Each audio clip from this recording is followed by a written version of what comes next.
እኔ የሚልሽ ቡዜ ይሄንን ቪዲዮ ሼር ኮፒ ሊንክ አድርጋችሁ ቫይራል አውጡልኝ በተቻላችሁ መጠን ማለት ነው።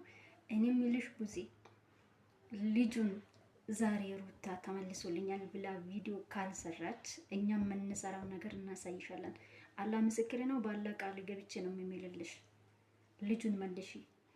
አሁን መንካት የሌለብሽን ነገር እየነካሽ ነው። መንካት የሌለብሽ ነገር ነክተሻልና መሄድ የሌለብሽ ቦታ ሄደሻልና እስከዛሬ ዝም ብለን የኖር ነው። ለምንድነው? በመሀል ልጅ አለ፣ በእነዚህ ልጆች መሀል ልጅ አለ። ለልጃቸው ሲሉ አንድ ሊሆኑ ይችላሉ ብለን ነው አብርሃምንም በዚህ ልክ መጉዳት ያልፈለግ ነው።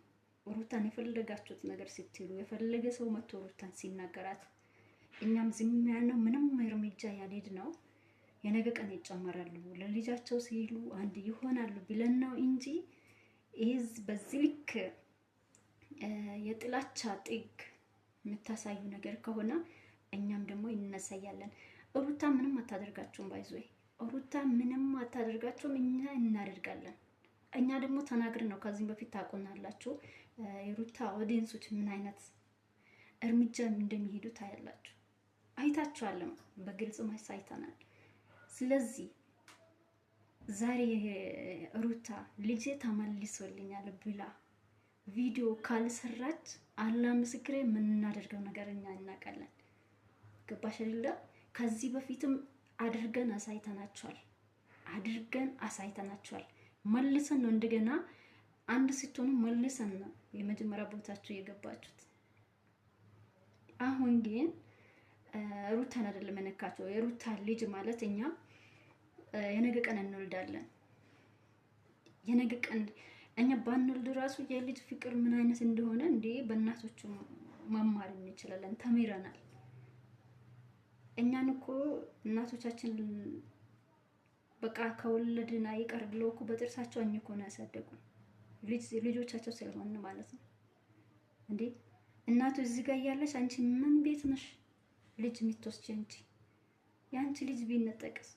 ለነገሩ ያንቺም ልጅ እኮ አባት የለውም። ለልጆችሽ እኮ አባት የላቸው። የሩታም ልጅ እንደዛ ሆኖ እንዳድግ ነው ፍላጎትሽ። ለአብርሃም አንዴ ውሽማ አምጥተሻል። ይሁን ችግር የለውም። ውሽማም ያው አንድ ትንሽ ጊዜ ነው። አንድ ቢሆኑ 1 አመት አይቀመጡም።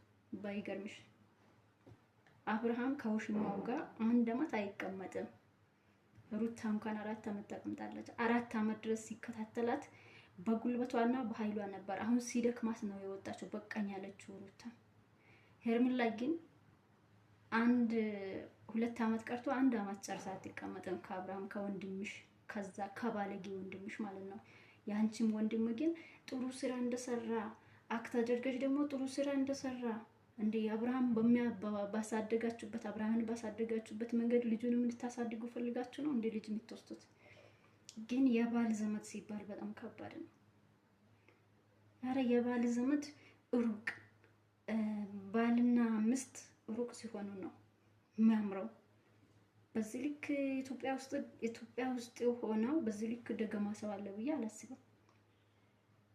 አንዴ ያውም ደግሞ ወግ ማድረግ የምታውቁ ሰዎች ናቸው እናንተ ውሻዎች ማለት ነው። አሁን ልጁን መልሺ።